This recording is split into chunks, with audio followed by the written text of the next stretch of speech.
Okay, welcome everyone. Welcome to the 2020 Booth Real Estate Conference, our 14th consecutive conference.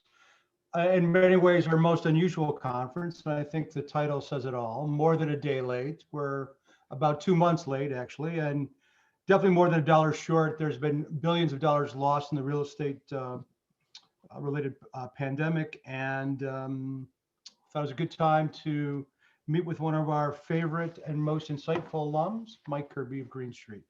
So just a few notes before we get started with Mike. I want to thank our conference committee members, and I want to thank Denise and her team at Alumni Affairs for organizing this event. And with regard to the Q&A portion of today's event, Terry will be handling that towards the last 10 or so minutes of today's conference. So here's a rough outline of today's event. Mike will speak for about 15 minutes with regard to COVID's impacts. I'll spend about 15 minutes on whether or not the gateway markets are overpriced, an unanswerable question in some sense.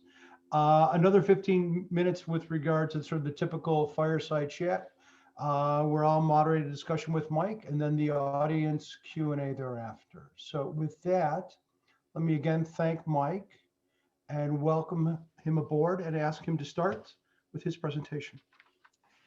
Thanks, Jeff, and thanks for everybody joining today. A little easier to make it, quote, virtually to Chicago, I guess, at this time of year, doing it this way. So good to have everybody here. What I'm going to do is just spend a few minutes looking at what COVID has done to real estate fundamentals. In terms of certain things we know to have happened, and then extrapolate the things that Green Street thinks is going to happen. What the public market reaction has been to COVID, and then try to look for spots where that makes sense, other spots where maybe it doesn't. So we'll just start walking through. So this first slide is the different impacts that COVID had on NOI for 17 different property types. And yes, there are 17 different property types in the public market. There's actually 20 if you really slice the pie as finely as you can. So public market provides a pretty good window into what's going on in real estate markets. So what we see is that the impact has been devastating for lodging.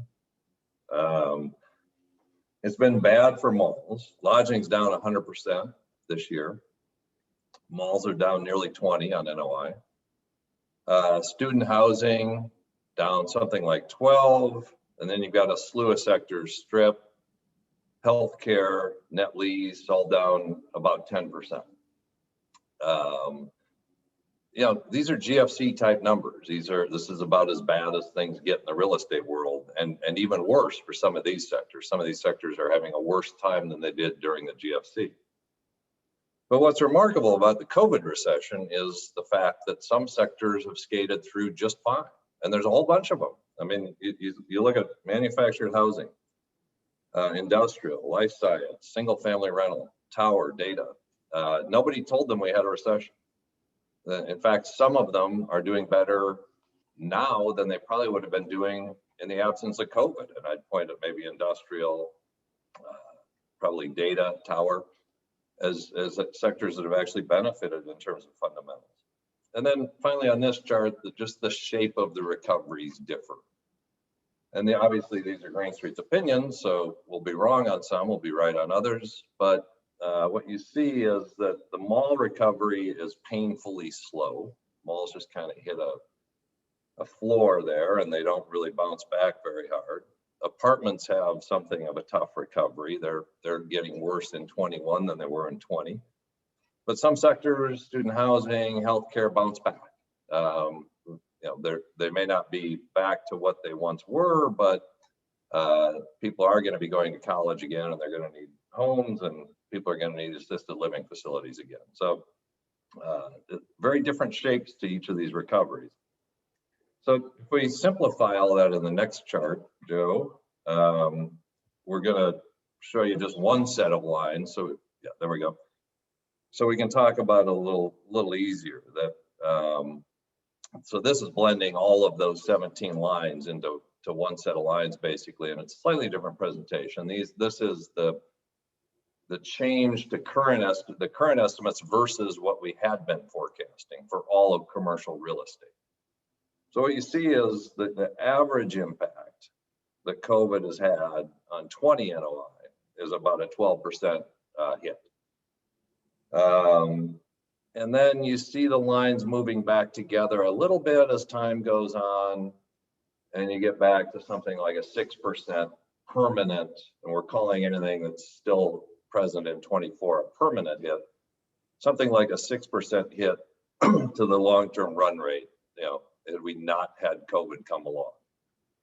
And that's the framework that we're going to use in this presentation. It's the framework we use when we think about the impacts on values. There's the short-term hit, there's the disruptive hit that has been caused by closures, has been caused by the immediate impacts from COVID, and then there's the long-term hit. And the long-term hit really is where we are in 24, and we're just making the assumption that we can look at that as a perpetual shortfall. So we'll move to the next chart and focus on the short-term hit. So the NOI shortfalls in some instances are huge, and those are the little dots there. You look at lodging. Between now and 24, lodging is only going to have a little more than half of the NOI that had been forecast for lodging in aggregate over the 5-year period there. You can see the shortfall for malls is above 15%, and for apartments and strips, you're looking at double-digit shortfalls in NOI. Pretty big NOI impacts. But I guess being a Chicago crew, we all understand present value, and the impact of a short-term hit to cash flow is never that big a deal. And so, with the exception of lodging, where that NOI shortfall is so big, it even makes the valuation impact large. So lodging down 45% on NOI, probably about a 20% hit to value. That's the only sector that gets clobbered due to the impact of the disruptive impact of COVID. The other sectors, as bad as it is, the hit to value caused by the cash flow shortfalls that malls are going to see, strip centers, apartments, you name it, it's just not that big a deal. They're talking with most property sectors, it's low double or low single digits. Malls are at 5%. So I think that piece that comes as news to some folks that figure, gee, this is just killing valuations, this disruption. Not really. It's really the long-term impact that's going to hit values, and we'll flip to the next slide for that. So the logic here is we're taking the shortfalls in 24 and turning them into a perpetuity. And so these valuation hits are bigger. And then in some instances, we're also assuming a change to the growth rate. So examples of that would be the work from home impact on office, on lodging. We think that fundamentally impacts the demand profile for a long time to come on certain sectors. And so it's more, the valuation hit you see here is more than just that shortfall to 24 NOI. But as you see, it's the biggest impacts are out there, 24 and beyond. And obviously there's more uncertainty as to whether we're right with our forecast. But here again, you see that, when you're talking long-term impacts, all of a sudden office, which had a fairly small short-term impact, jumps out to having a pretty sizable long-term impact. You see that hotels, which were get clobbered in the short run, they bounce back. Malls, meanwhile, are getting hit due to a lot of issues that COVID has accelerated. So when we add them together on the next page, And so what we're doing here is we're adding the long-term impact and the short-term impact together. So this is what in the dark green bars, this is what Green Street thinks the valuation impact should be to each of the 17 property sectors. And similar results as to what we just saw, obviously, because it's the same data. But you see that the core sectors, by and large, are the biggest losers. So, a lot of the places, institutions are used to putting their money, starting with apartments, maybe less so healthcare, but then strip centers, office, mall, and lodging. Those are all pretty well accepted, either core or close to core property types. They're the biggest losers in terms of what the fundamental damages have been due to COVID. But then what we do with the light green bars is those represent the difference in our view versus what the market's reaction has been. So what we're doing is we're taking the delevered impact on share pricing across the REIT sectors and applying it to what we think should have happened. So let's just take malls, for example. We think malls should have dropped 20% in value in the public sector on a delevered basis. They dropped less than that. They dropped, maybe 15% in value on a delevered basis. So in the case of some of those property sectors, the public market has been more generous than Green Street would have been if we got to dictate pricing. So the ones where the public market has been more generous are hotels, data, malls, the places where we kind of scratch our head and wonder why the public market has been so penalizing would be manufactured housing, net lease, and apartments. And we think the signals most worth listening to, there's a lot going on here, obviously. As we filter through it, we think the ones that are most worth listening to is that apartments and manufactured housing just feel like they've gotten beat up too much and they're probably cheap. And data centers in particular, along with a lot of the new economy sectors, feel like they've been caught up with what's going on in the broad market. The broad market is a place where the more new economy your stock story is, the better you're doing these days. And data centers it's fine business, but it didn't just get that much better during 2020 than it was before. And it does feel like the market's kind of lumping them in the all thing tech trade and probably being too generous. And then I'll close with the last chart here. And this is a bit of a non sequitur, but this is a commentary on how REITs are priced.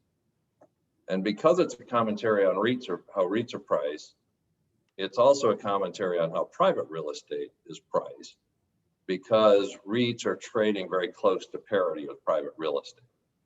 So what we see here is REITs have had, let's call it a 7% hit to value based on the fundamental impact we saw earlier.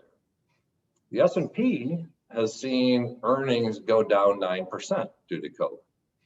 Now it's a bit of an apples and oranges comparison, but the point is the hit to fundamentals has been kind of in the same zip code.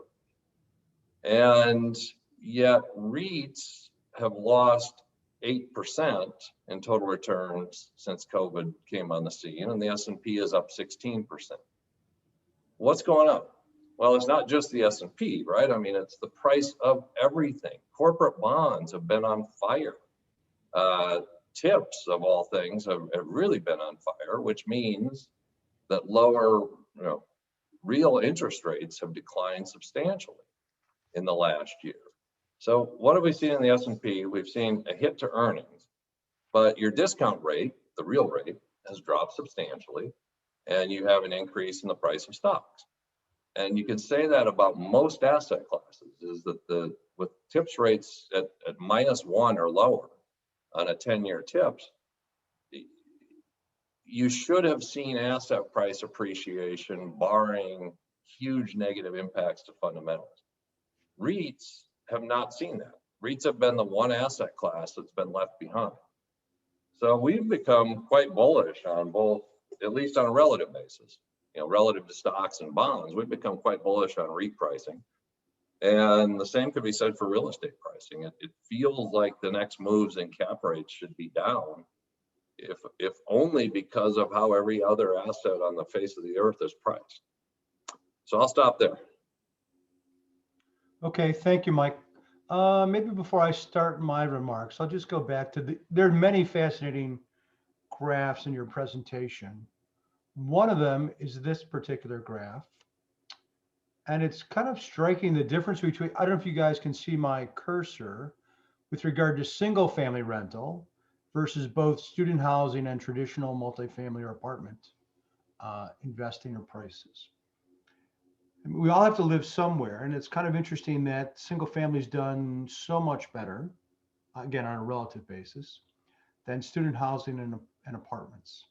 So I know I'm sort of jumping ahead, Mike, but do you have any sort of immediate reaction to that juxtaposition of these two segments? Yeah. The rental market? I'm not so sure it's as much the type of residence that's causing this. It's probably more the location. So the apartment REITs, and this is REIT data, the apartment REITs tend to own a disproportionate percentage of very high-end apartment buildings in heavy urban, mostly gateway locations. That's where people have been moving from during COVID. Well, where have they been going? They've been moving to the suburbs, or they've been moving to secondary and tertiary markets. And the single family rental properties that exist in the public space, and most places, tend to be suburban in a big city or secondary or tertiary markets. So it really is I think it's more of a move from core city to elsewhere that's caused the different fundamentals. Plus, I think there continues to be discovery that the single family rental model is a good business model, that it's new enough to the space that there's understandable reason for skepticism as to, is this real? And with every passing year, they show that their businesses are at least as real as anybody thought they could be. I think I appreciate the answer. I think it's a great segue into my discussion about whether or not the gateway markets are overpriced.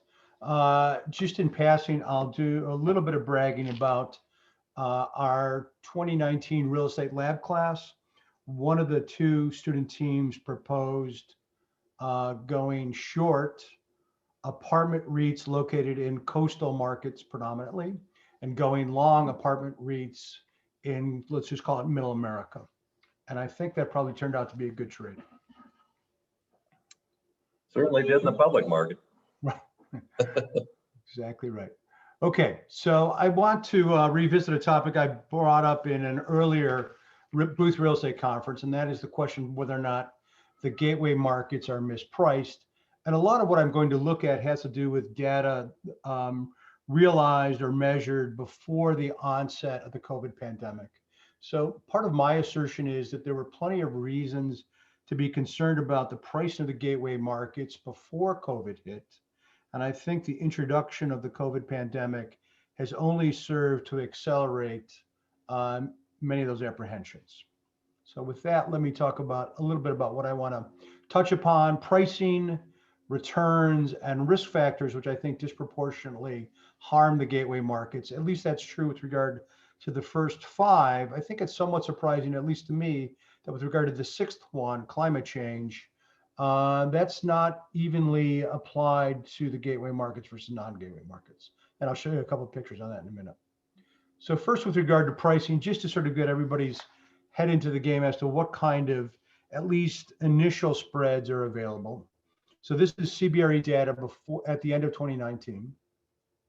There's about a 45 basis point pickup as you move from the gateway markets to the tier 2 markets, as CBRE designates them or defines them or classifies them. And then there's about another 65 to 75 basis point pickup as you move to the tertiary markets. So let me switch gears a little bit in terms of data sets and say that this is NCREIF data. One of the things that's nice about using the NCREIF data is that it has a long time series. So here's the 20 years leading up to the end of 2019, plotting capitalization rates for gateway markets in blue and for non-gateway markets in green. A variety of definitions with regard to what is a gateway market. I'll use more or less the real capital analytics definition for major markets: Boston, New York, DC, Chicago, LA, and San Francisco. Opinions vary. I don't think that anybody's right or wrong. All I'd like to point out with regard to this chart and towards the bottom, I don't know if you can see my cursor or not, is that the spread at the end of 2019 going into 2020 was at or near the historical average, which is around 55 basis points. Okay, a little bit of a discussion about returns, and this is some very preliminary analysis. Kevin Scher, an old colleague of mine at BlackRock, and I are working on a RERE Real Estate Research Institute sponsored paper looking at gateway versus non-gateway performance. And actually a number of Mike's colleagues at Green Street are supporting us with regard to their perspectives and insights on that paper. So here's an early look, and I apologize for all the data, but I did it for a reason. So these are the market weighted returns by the different geographic tiers, gateway, tier 2 and tier 3. And one of the things you see is that the data is spotty, the NCREIF data at least, if you're looking for 20-year returns, year in, year out, from a given market, geographic market, in a given property type. So having all that said, and let me see if I can make this a little bit bigger for you guys. At the bottom, I simply compare the gateway returns to the secondary or tertiary, secondary tier markets. What you see is with regard to the office sector, in the gateway markets, both CBD and urban outperform tier 2 markets, but it is not true. In fact, it's just the opposite with regard to suburban office. Oh, let me back up one other step. So NCREIF breaks down its returns between CBD and urban as well as suburban. So a couple of examples of CBD versus urban would be Boston, Massachusetts versus Cambridge, Manhattan versus Newark, New Jersey, San Francisco versus San Jose, California. It's that kind of idea. It's a market that has an urban feel to it, but is not considered the CBD of a particular metro. If we look at apartments, on average, not a great deal of difference as between the gateway markets and the tier 2 markets.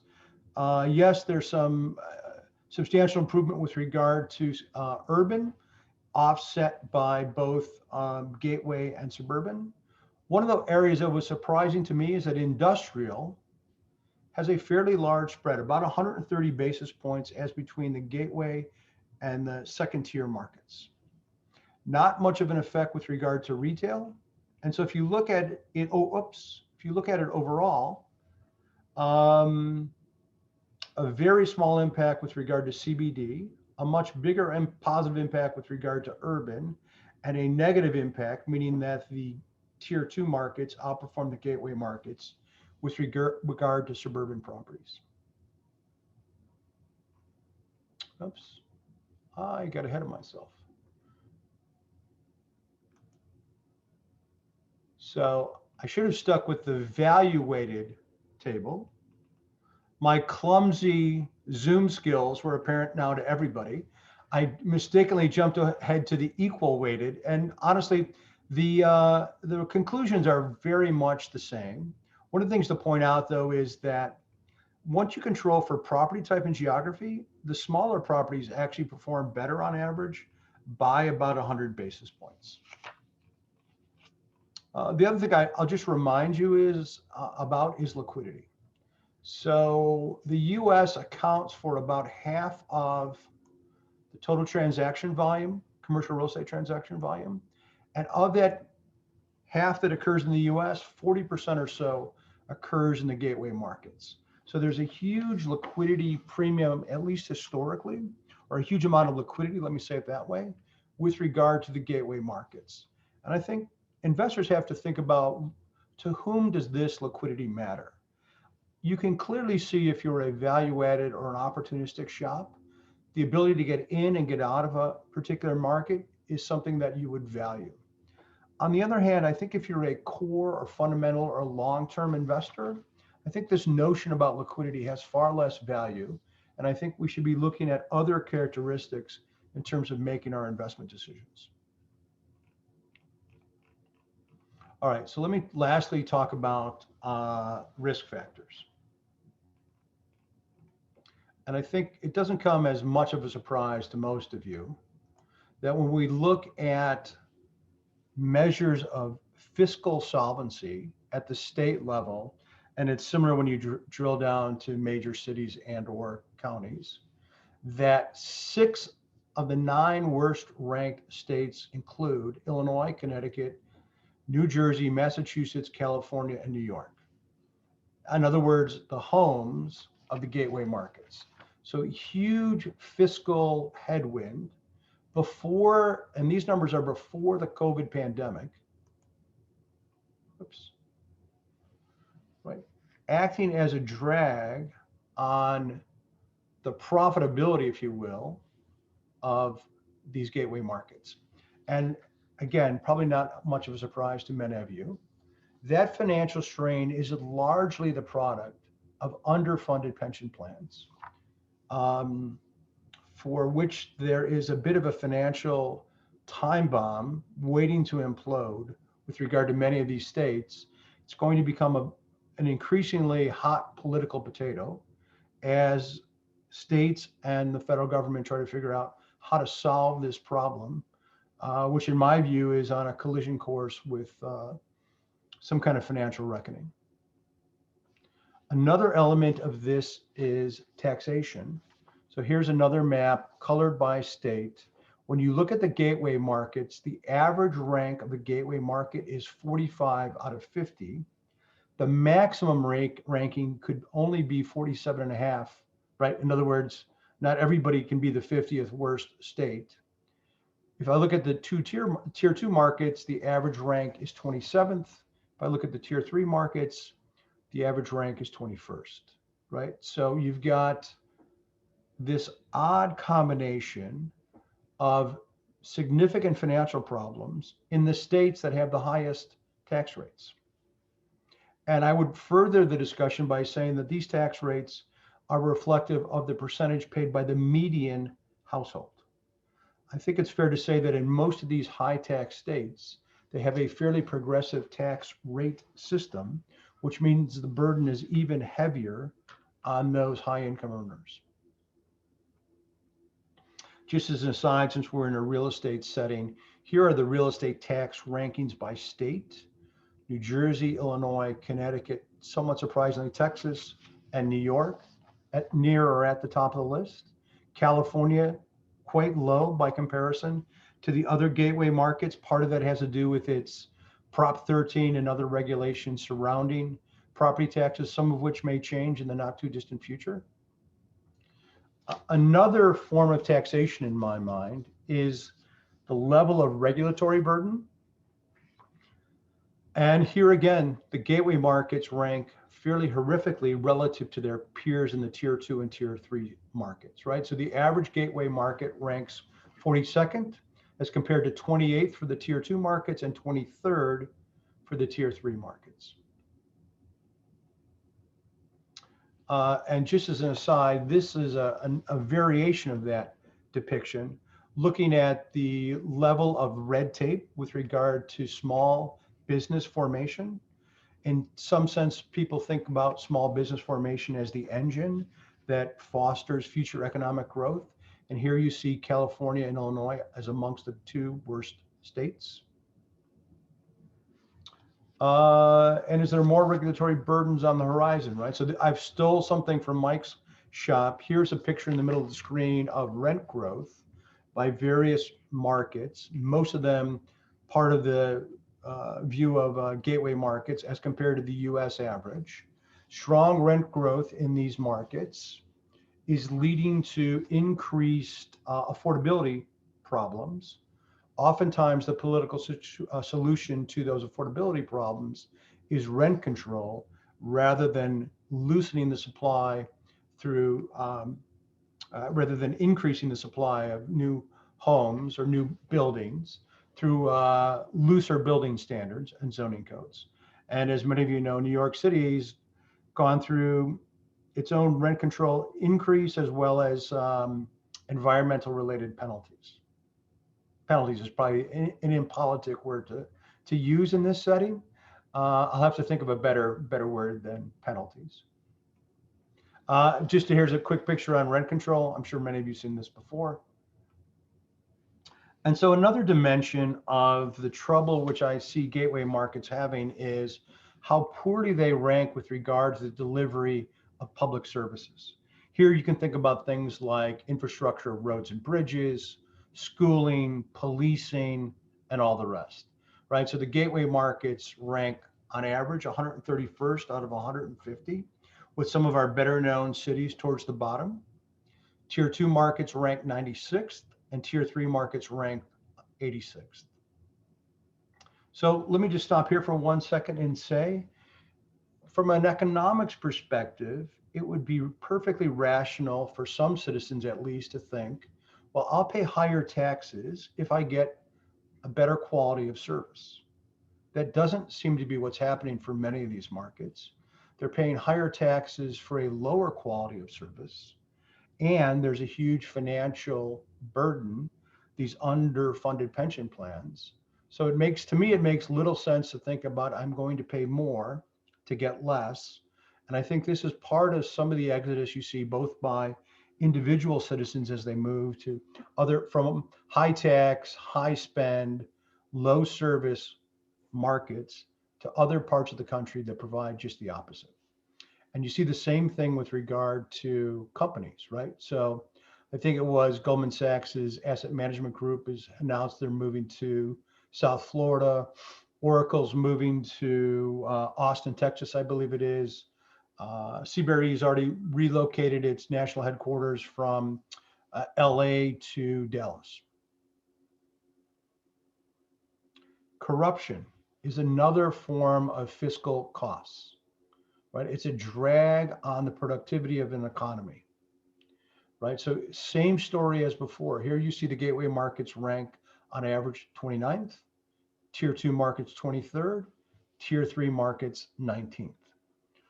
Walter Wriston, for those of you who are old enough to remember him, he was the former chairman of Citibank, said something like, capital goes to where it's welcome and stays where it's well treated. I think that's part of what's going on here. And then my sixth element is climate change. So before we get into the US side of things, let me just make two observations. So here's a chart of pollution per capita.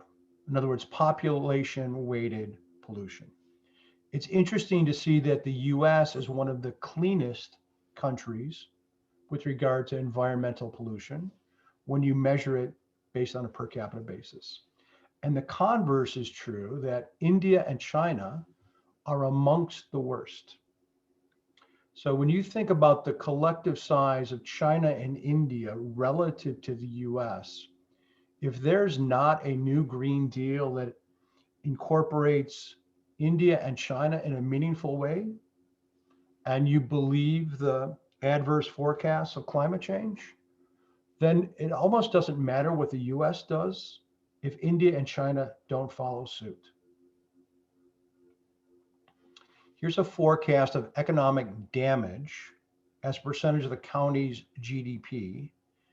And not surprisingly, southern states are harmed. A little less well known is the fact that northern states might actually benefit from this kind of changing climate, at least with regard to their economy. And then with regard to climate change, I'll leave you with this picture. which is an estimate of the coastal damage forecasted by future climate change. Now, obviously, you see the eastern seaboard, you see parts of Florida and Texas, as we discussed a moment ago, hard hit. What's interesting in this picture is that the West Coast is, at least by this forecast, essentially untouched. So here's just a picture that, excluding climate change, tries to bring all 5 of these factors together. I purposely rescaled the gateway markets to 100, and that's this red perimeter, if you will. And then the blue and the green bars just represent the tier 2 and the tier 3 markets. And it's just a way to try to express to you how different the gateway markets are on what I would consider to be 5 fairly key characteristics that I think are often overlooked, when we talk about future real estate returns and risks.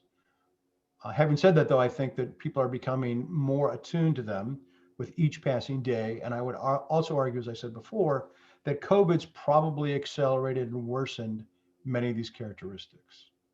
So I'll stop there. And Mike, before we get too much further, I'll just ask you to comment on my gateway markets harangue. Do you think I'm too harsh, too lenient? Did I miss something? Is there more nuance than I tried to clobber people over the head with? What's your reaction? No, I mean, we sing from the same hymn book on this one. I think every problem you're articulating is something that's been building for a long time and was present a year ago.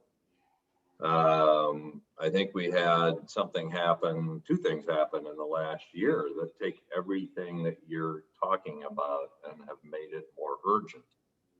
And the entire work from home phenomena is one of those, where we used to think that you had to be in a gateway city or a heavy urban city 5 days a week, 50 hours a week in the office.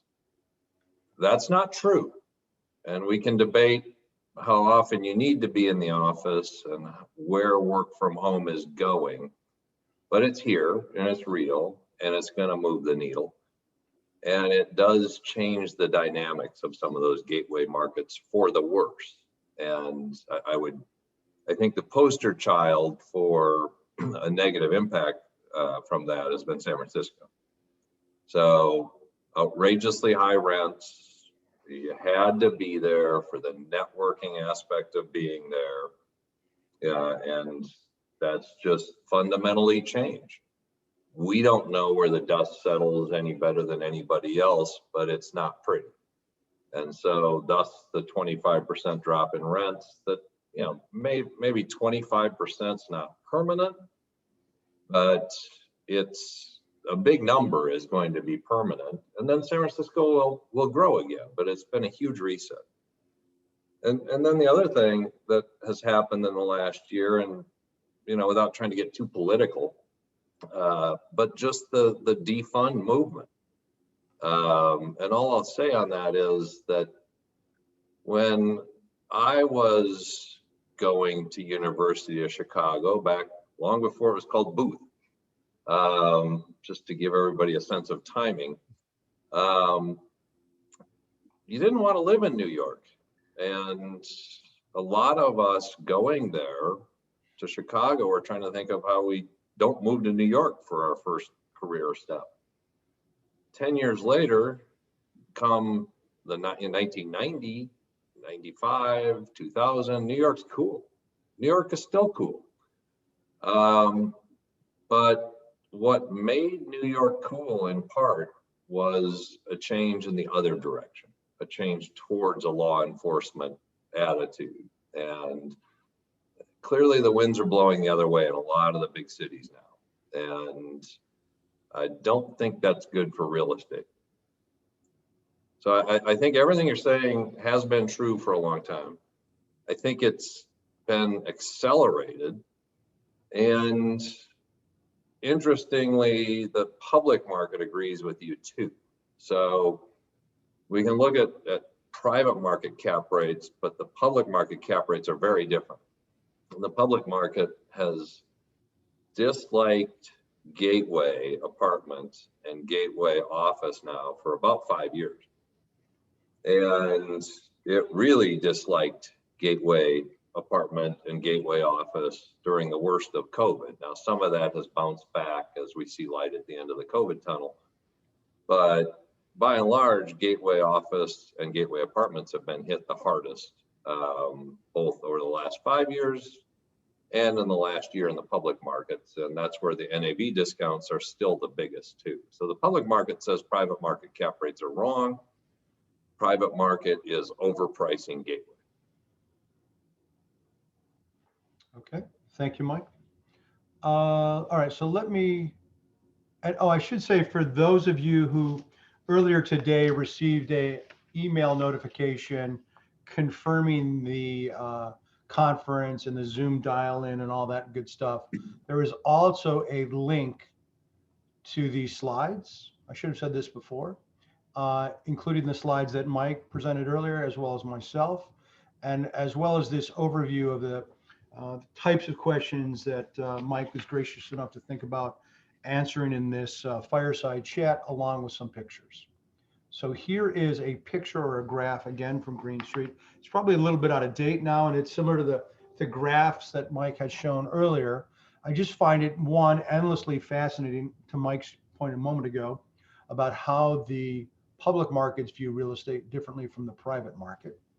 And while it's not really apparent here, I do also want to say that at year's end, approximately 60% of the NAREIT index was devoted to non-core real estate. So let me say it the other way. Core real estate in most people's mind is apartments, industrial, office, and retail. That comprised approximately 40% of the NAREIT index. Now it's up to 60. So Mike, what do you think is behind this change in flavor, if you will?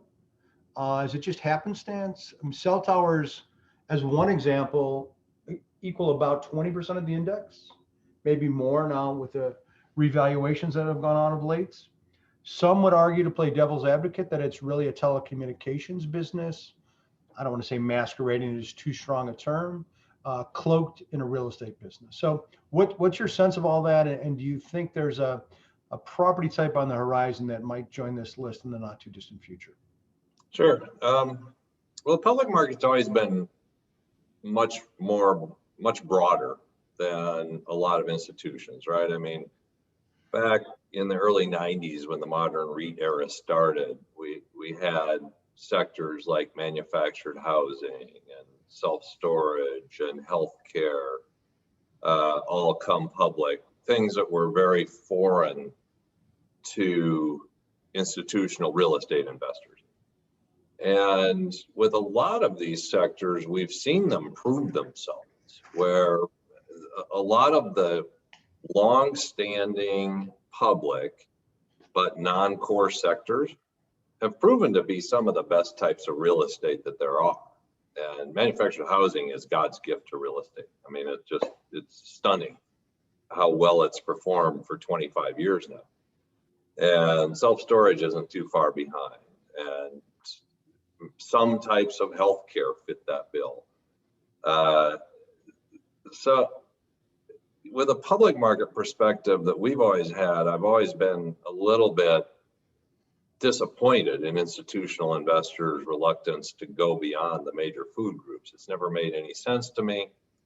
It's almost like somebody defined real estate 40 years ago when they got together and put together the NCREIF index and said, this is real estate and everything else is not. Well, imagine if they did that with the S&P 500. The S&P 500 looks nothing like it did 40 years ago. And I think to some degree, that's what we've seen in the public market, that what we're seeing as we speak is some of the long-standing core property sectors become less relevant. Retail, badly overbuilt, needs to shrink. There's too much of it. And we're seeing that happen as we speak. Maybe office. If work from home is a big deal, we probably have too much office space in this country. So the old economy sectors you're seeing underperform, and you're seeing the new economy sectors. So where's the U.S. economy going? It's going towards tech. It's going towards healthcare. Places where the classic institutional investors have long been underweighted. And to me, that's disappointing that they have refused to diversify their own, broaden out their own horizons, and they still have a very arbitrary definition of what's real estate. So I'd argue strongly that some of these other property types are clearly real estate. Now, when we get to say cell towers, it's not quite as strong an argument, but the cell tower business is, I don't think it's really a telecommunications business, because it really is the tower.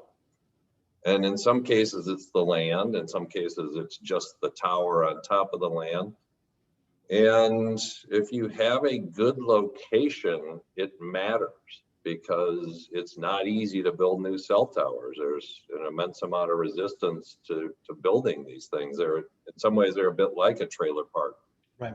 where once you own one, you've got a good piece of real estate. So, there's no black and white line that says, gee, that's infrastructure, and gee, this is real estate. But I do think the classic definition of core real estate is unhealthy, and it's been unhealthy to the returns of people who have stuck with it. What do you think about my cynical view that the investment bankers find it hard to bring to market another office company when the likes of Boston Properties exist, another mall company? Now, malls are a bad example at the moment, but another mall company when Simon Property Group exists. And therefore, just from a sort of a, let's take it to market perspective, the new shiny object, be it data centers, cold storage, what have you, is in some way, or single family rentals maybe the best example. What do you think about that kind of cynicism? Well, Am I being too dark? Am I being too? I think so. I mean, because the economics of these businesses support their valuation. So it's not just me saying, gee, single family rental feels like a good business, or cold storage feels like a good business, or self-storage or manufactured housing. It's with some of these sectors, we have a long track record. And I can point to a lot of these non-core sectors as having three characteristics. They've historically traded at higher cap rates. Over the last 20 years, a lot of them have generated better NOI growth than the core sectors. And there's been a smaller CapEx spend to get that NOI growth than the core sectors. So to me, the public market looks at that and they say, gee, I don't know why a Park Avenue office building trades at a 4 cap rate, and I can buy, private market pricing, and I can buy, say, a while back, self-storage facilities at a 6.5 cap rate. That makes no sense to us. So we're going to price them both at a 5 cap rate. And they probably should have priced the self-storage even richer at the 4, and then Manhattan office should have been the 6.5. Yeah.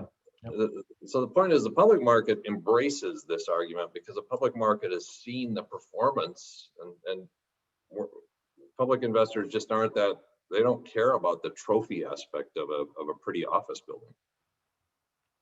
And what do you think about, as you look at this graphic, the 5 property types to the left, data centers, cold storage, life sciences, self-storage, and industrial, are all property types that have very few, or in the cell tower case, no tenants whatsoever, no people as tenants, I should say. And conversely, if you look at the worst performing property types, they have the most amount of people as tenants. Do you think that's just a function of the pandemic, or is it something else more broadly, larger going on in the economy and in the real estate world? I don't know. In some ways, I feel like our kids live in a data center or a cell tower these days, right? I mean, they're not physically present there, but their brains are present there. if I understand how the cloud works, which I'm not the one to explain it to you, but Me neither. you know, they're not hanging out at the mall like maybe my generation did. They're hanging out somewhere in the cloud. And so, you know, I think that's true of a lot of businesses these days, that the idea that aggregating people physically is a good thing, which is historically the way to think about real estate. I'm not so sure that's where we are as a society these days. Okay, well, I had lots of questions to ask you, but of course, we could go on for hours. We're running up on the break on our time. Before I turn it over to Terry, though, let me just ask you about what's next for Green Street. I think that for those of us at Booth in the real estate world, we're just proud as can be about the great work that you and your colleagues have done year in, year out at Green Street. Clearly the preeminent REIT and real estate research shop. So what's on the horizon for Green Street, and what's on the horizon for Mike Kirby before we turn it over to Terry? Well, we're excited. We continue to grow. I mean, we continue to add a lot of bodies. We're above 250 people right now, which I find to be amazing, because 10 years ago we were about 50. So it's the expansion plans are still large. We think we have a big presence in Europe and we have a big presence in North America. We think that there's a lot of insight to be added for real estate investors from a shop like ours. And that's really the center of our growth initiatives these days, is to take what we see, a lot of what we learn from the public market, and to help private investors better understand where they fit in the world, how their property type fits, which markets they should be thinking about. And like I said, I think a lot of the way the institutional real estate world works is still misguided. So we see that as an opportunity where, you know, for example, they stick to the core property types because they don't know how to access some of the non-cores, or they just stick with private real estate. Well, I think both of those are a mistake. I think any intelligent real estate investor should own public real estate and private real estate. And you can play off of arbitrages between the two and definitely enhance your returns. I mean, we've never, you know, right now, for example, we've never seen disparities so large where you have massive premiums to NAV in some property sectors and massive discounts to NAV in others. Well, I know where I want to buy private and I know where I want to buy public when that's true. And I still feel like the real estate community is very balkanized, and it's full of a lot of people who really don't consider different ways to execute their investment strategy. Okay, agreed. Again, thank you very much, Mike. I will turn it over to Terry. Let the Q&A session start, and then we'll wind up at or close to 4 o'clock. So Terry, I'll turn it over to you. Okay, great. Thank you so much, Mike and Joe, for your thoughtful remarks. I would like to mention that we have over a dozen countries represented on this call, which is fantastic. So we've gotten a lot of questions, but let me synthesize them as best as we can for the time that we have remaining. For the asset classes that have been hardest hit, office, hotel, and retail, since we don't have too much time, I mean, what does the post-pandemic world look like? For example, for office, what will be the impact to downtown core markets versus suburban versus co-working? For hotels, what does the recovery look like? And depending, obviously, whether it's upscale or business sector or extended stay. And for the retail sector, where are the opportunities in the retail space? Great questions. And I think anybody who gives you concrete answers to these questions, you probably shouldn't listen to them, because none of us really know. And I suspect a lot of folks on this call have as good as informed opinion as I do.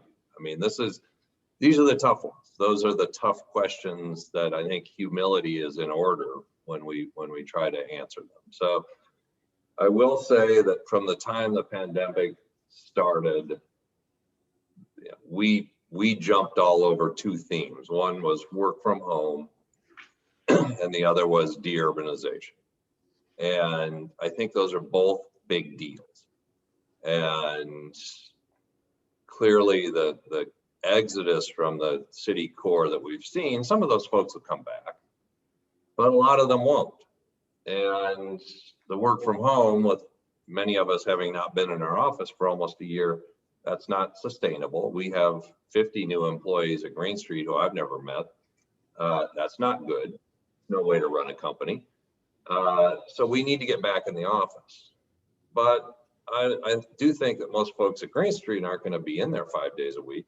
And I think we're going to be more flexible than I ever thought we could be in terms of allowing somebody to go, oh, you want to go to Vail for a month or two and work from there? As long as you're productive, go for it. And then travel. I mean, the world I live in, I go to 2 NAREIT conferences every year. Will I ever go to 2 NAREIT conferences in a year again? No, at least one of them should be virtual. And that's not good for hotels. So I think that a lot of, and it's interesting, I'm going to pick on some of the office REIT CEOs here, but as a group, their attitudes have been, this is a short-term disruption and all will be well when life returns to normal. I don't know if that's consensus thinking or not, but it's certainly consensus thinking among some pretty smart office players. I vehemently disagree with it. I think that it's not going to go back to normal. I think that some of these hits are long lasting. Our forecast is a 15% decline in office demand over the next several years. That's a big deal for a sector that had very little positive demand growth to begin with. And it's not going to be good for the fundamentals. So those are the trends that we really focus on. Joe, would you like to add something? I'll just add this. I think it's funny, Mike, you and I have been around long enough that the whole notion about telecommuting, hoteling, working from home has probably been around 25, 30 years, something like that. It's just that it's been crystallized in this COVID pandemic. And I don't mean to put it all on the pandemic, because the other side I think of it is just the advancement in technology. When this whole notion about telecommuting started 25 years ago, whatever it was, things like Zoom are not around. Think about the dexterity you have with regard to things like file sharing systems, Dropbox and the like. In the old days, you almost had to be in the office because that's where your computer was. So I agree with everything that Mike said, and I'm just going to add that there are some accelerants to these trends that he's voiced. Great, thank you. Okay, one question. What policies are we likely to see from our new administration? For example, impact and changes to interest rates, push towards mixed income housing, extended eviction moratoriums, changes to 1031 rules. Pick whichever ones you'd like. Well, I'll take a stab and then let Joe go. But I think with a 50-50 Senate and a 10-seat majority in the House, I think we'll all be surprised 2 years from now at how little happened. I don't know what the next election holds. So it could be if one party, I guess the Democrats, take a bigger lead next go around, we could see a lot more extreme events. But I think for now, my forecast would be more status quo than not. I think that the biggest things that could happen to real estate in the near future, probably the biggest one, is what happens to the potential bailout of a lot of blue cities. A lot of the fiscal problems Joe highlighted so well, those have been accelerated hugely by COVID, and they have been moved forward. And if there's no further money coming from the federal government, then things are going to hit the fan sooner than any of us had thought. And we just don't know, right? I mean, that's one of the big sticklers between Mitch and Chuck when they sit down. It's the one of the battlefronts for them. Other stuff, 1031s, it's out there. It's been on the table now for a long time. It could easily go. And I think the other thing to watch is SALT, which is an interesting one, because that would be the Democrats fighting to reduce the tax bill of rich people. But cynically, it's also the blue city constituencies that are so important to them that Trump tooketh away, and certainly the Democrats will want to revisit everything Trump did to the tax code. And the SALT change was a biggie. I mean, for those of us in California in the higher income brackets, it's a 5% increase in our net tax rate, which, as I put it, that's the biggest increase in taxes I've ever had in my lifetime. Because it used to be, if it's a federal tax increase, you get the benefit of the state write-off, but now you don't get that, and so it's really a big deal. So, and it's directed at the big cities, so it really is a catalyst for people to leave. Yeah, I'll just weigh in, and I know we're running over time, so I'll make my comments briefly. I completely agree with Mike with regard to the SALT, or the sales and local tax restriction. It hurts high-priced homes and high-tax districts the most. And I think it's probably the thing that's, in some sense, one of the most negotiable items as between the Republicans and the Democrats, as we look at the legislative agenda ahead of us. The other thing I was going to mention is I think you'll probably see a revival of this debate about whether or not carried or promoted interest should be taxed as ordinary income versus capital gains. And then the last thing I'll say on it is this era, this moment in time reminds me a little bit of the early 1980s. Mike and I are old enough to remember that during the early to mid 80s, there were 4 significant tax reform acts passed. The fourth one of which was the Tax Reform Act of '86. Hurt real estate in a fairly significant kind of way. I'm a little bit concerned that something like that might happen in the future. So on that happy note, do you have one more question for us, Terry, before we call it quits? One quick one. Let's give you a quick one. What are you most excited about in 2021? Mike, you go first, please. I don't have any. Vacations. Getting out of my house. Yeah, I think that's a good one, right? Is hopefully the vaccine works, we reach herd immunity, and things return to normal as much as they can be. But as Mike has so eloquently pointed out, there is going to be a new normal. We're not going to go back to December of 2019, at least from a real estate perspective. Okay. So on that note, Mike, let me again thank you deeply and sincerely from the booth community for your time and your insights, and it's always a pleasure. So thank you. Enjoyed it. Okay, great. Terry, anything else we need to tell the attendees? We hope to see you in November of 21. There you go. Okay. Take care, everyone. Thanks again.